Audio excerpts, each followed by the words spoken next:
audience, and I'm going to turn it over to the cameraman. When I was 12, I read the book Anne of Green Gables, and I fell in love with it. So that Christmas, I got Anne of Green Gables, the movie collection, and I watched it almost every weekend. I love how Anne sets a great example for young women to strive for the very best education, and she also had a love for literature. In one particular scene, she recites The Highwayman for a benefit ball, and that's what I'm going to be reading for my oral interpretation. The Highwayman by Alfred Noyes. The wind was torrent of darkness among the gusty trees. The moon was a ghostly gallon tossed upon cloudy seas. The road was a ribbon of moonlight over the purple moor, and the highwayman came riding, riding, riding. The highwayman came riding up to the old inn door. He had a French cocked hat on his forehead, a bunch of lace at his chin, a coat of the claret velvet, and breeches of brown doe skin.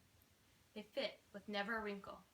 His boots were up to his thigh, and he rode with a jeweled twinkle. His pistol butts a twinkle, his rapier a tilt a twinkle under the jeweled sky. Over the cobbles he clattered and clashed in the dark inn yard.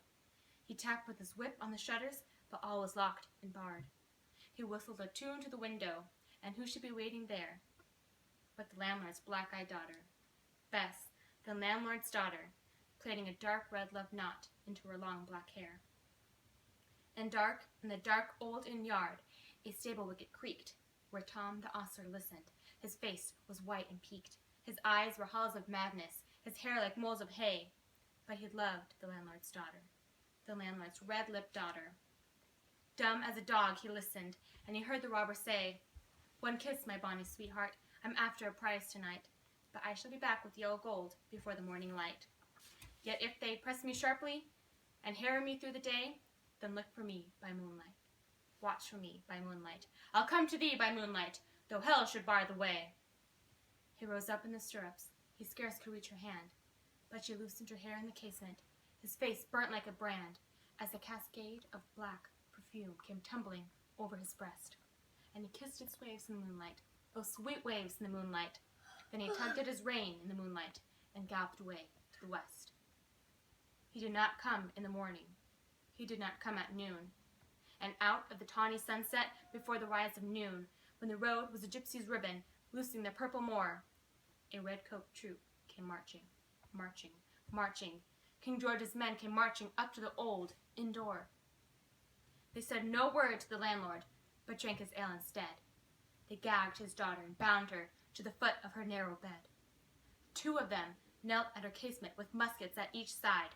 There was death at every window, and hell at one end of the window, for Bess could see, through the casement, the road that he would ride. They had tied her up to attention, with many a sniggering jest. They had bound a musket beside her, with the muzzle beneath her breast. "Now keep good watch," and they kissed her.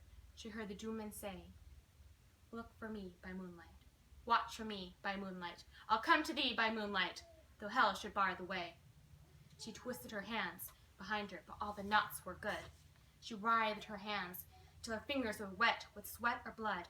They stretched and strained the darkness, and the hours crawled by like years, till now, on the stroke of midnight, cold on the stroke of midnight, the tip of one finger touched it. The trigger at last was hers. The tip of one finger touched it. She strove no more to the rest. Up she stood to attention, with the muzzle beneath her breast. She would not risk their hearing. She would not strive again. For the road lay bare in the moonlight, blank and bare in the moonlight, and the blood of her veins in the moonlight throbbed to her lover's refrain. Tlot, tlot, had they heard it, their horse hoofs ringing clear? Tlot, tlot, in the distance, were they deaf that they did not hear? Down the ruminative moonlight, over the brow of the hill, the highwayman came riding, riding, riding. The red coats looked to their priming. She stood up straight and still. Tlot, tlot, in the frosty distance, in the echoing night. Nearer he came, and nearer. Her face was like a light. Her eyes grew wide for a moment. She drew one last deep breath. Then her finger moved in the moonlight. Her musket shattered in the moonlight, shattered her breast in the moonlight, and warned him with her death. He turned. He spurned to the west. He did not know who stood bowed, with her head or the musket, drenched with her own blood. Not till the dawn he heard it. and his face grew gray to hear how Bess, the landlord's daughter, the landlord's black-eyed daughter, had watched for her love in the moonlight, and died in the darkness there. Back he spurred like a madman, shrieking a curse to the sky, with White Road behind him, and his rapier brandished high. Blood red were his spurs in the golden noon, wine red was his velvet coat, when they shot him down on the highway, down like a dog on the highway, and lay in his blood on the highway, with a bunch of lace at his throat.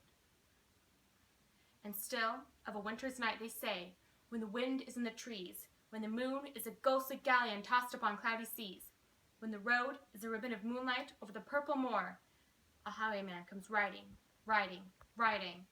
A highwayman comes riding up to the old inn door. Over the cobbles he clatters and clangs in the dark inn yard.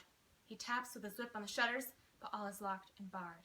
He whistles a tune to the window, and who should be waiting there but the landlord's black-eyed daughter, Bess, the landlord's daughter, plaiting a dark red love knot into her long black hair. That concludes the end of my presentation. Here is my audience once again.